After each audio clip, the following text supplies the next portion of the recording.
morning and welcome to Pentecostal Power of Deliverance Video Sunday School. Thank you for joining us this morning online. We're under the leadership of our founders, Bishop Melvin C. Cross Sr. and Pastor Dr. Believer D. Cross. Our motto is, the spirit of expectation is the breeding ground for your miracle. I'm Elder Deborah Miller, PPOD's Sunday School Superintendent. Good morning. I'm Minister Sabrina. How did Jesus respond to Mary when she fell at his feet weeping? How did Martha respond to Jesus' command? And what did Jesus do when he arrived at the tomb of Lazarus? For what did he thank his Father? And what was his purpose? Getting into the lesson. The final miracle of Jesus that John records in the gospel was accomplished. It was undeniable evidence of Jesus' deity and clear to all who witnessed it. We noted last week that Mary seemed to be much more wrought than Martha over Lazarus' death.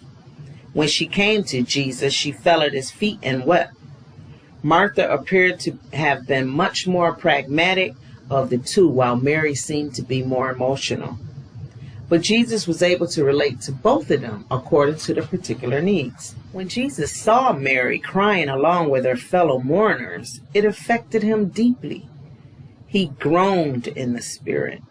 The Greek word translated groan means to murmur against. John also described Jesus as troubled, which indicates agitation or emotional turmoil. Evidently, as Jesus viewed the misery that death inflicts on humans and loved ones of those who die, he thought of its cause, sin. Jesus grieved. John 11:35 is the shortest verse in the Bible. It simply says, Jesus wept. The sinless Savior was overwhelmed emotionally as he directly confronted the wages of sin. Our only hope for deliverance and future without the dreadful realities is Jesus. The turmoil he had felt over sin's consequences in the lives of Mary, Martha, and Lazarus turned to outright sorrow and weeping as he expressed the compassion he felt for people living under sin's dominion. Observing his sorrow, the Jews were amazed at the depth of his personal grief over Lazarus' death. Even the one who is the resurrection and the life broke down emotionally to grieve over the loss of a dear friend. Since God takes no pleasure even in death of the wicked, Ezekiel 33:11, imagine the sorrow Jesus felt over the death of one he loved so dearly. Even this is a reminder to me of John 3:16. For God so loved the world that he gave his only begotten Son, that whoever believed in him would not perish, but have everlasting life. And John 3:17. For God sent not his Son into the world to condemn the world, but that the world through him might be saved. The Jews, especially their leaders, saw Jesus' tears as motivated by regret over his inability to save Lazarus. Could not this man which opened the eyes of the blind have caused that even this man should not have died? Now all eyes were on Jesus to see what he would do. He was about to glorify God by demonstrating that he, the Son of God, is the resurrection and the life. Although Martha's faith in Jesus was genuine and strong, her understanding was limited. Her faith was manifested when she consented to have the stone removed, as she apparently was Lazarus' eldest surviving relative.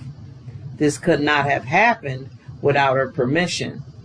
It was a significant action on her part and proof of her faith. Jesus now summarized what he had told her with the words, "Thou shouldest see the glory of God." Jesus ordered that the stone that blocked the opening of the tomb be moved away. But Martha warned of the fact that after 4 days of decomposition, though she had spoken of Lazarus' resurrection, she did not yet understand that Jesus intended to raise him immediately. He had not given clear indication that this was his intent, so we can understand her concern that her brother would rise again. He explained, "I am the resurrection and the life, and he that believeth in me, though he were dead, yet shall he live. And whosoever liveth, believeth in me, shall never die." He had asked her if she really believed this, and she had confessed her complete faith in him. He was about to glorify God by demonstrating that he, the Son of God, is a resurrection and a life.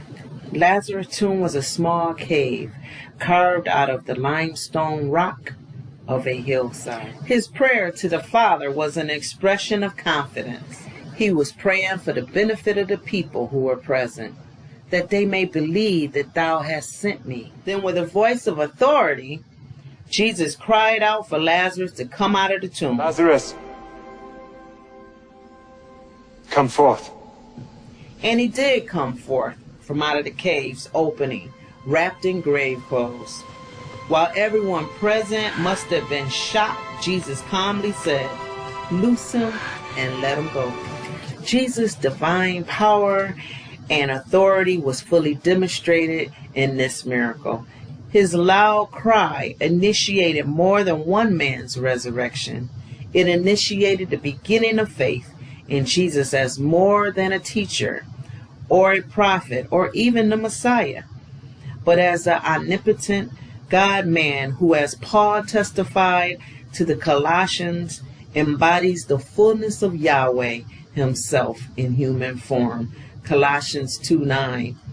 It was a miraculous manifestation that proved again the true identity of Jesus as the Son of God. Jesus still summons dead souls to new life today. All those who trust in him as Lord and Savior. It had been speculated by some that if Jesus had not qualified his command by specifying Lazarus by name, it would have initiated a general resurrection of all the dead. This is a display of divine glory. Things to remember. Many of the Jews present had come to Jerusalem where Jesus had encountered stubborn unbelief. The sin of unbelief resulted in spiritual death, the source of eternal grief and mourning. Probably Jesus was upset that he was face to face with the consequences of sin and unbelief, which reminds me of Hebrews 11:6. And without faith it is impossible to please God, because anyone who comes to him must believe that he exists and that he is a rewarder of those who diligently seek him. As Jesus neared the city of Jerusalem at his triumphant entry, he beheld the city and wept over it. Luke 19:41. His weeping was over Jerusalem's inability to recognize their long-awaited Savior and Messiah. We know Jesus had the power to remove the stone from in front of the cave simply by one word, but instead he had those present roll it away. While it is true that the popular saying, "God helps those that help themselves," it is not a biblical quote, as much as many seem to think. It is still true that he often expects us to do what we can before simply waiting on him for the solution. We can trust God and wait patiently on him when there is no more we can do ourselves. Psalm 37:7. He will always be faithful. Jesus understands our grief, for in humanity he too experienced it. John 11:33-35 and Hebrews 4:15. Faith is the key component to seeing God's glory being manifested in our lives. Jesus has the authority over death and is man's only hope for spiritual life. John 11:43-44. Jesus did not have an attachment to the grave. He knew Lazarus was not bound by it. Let us remember that for Christians, death is not the end.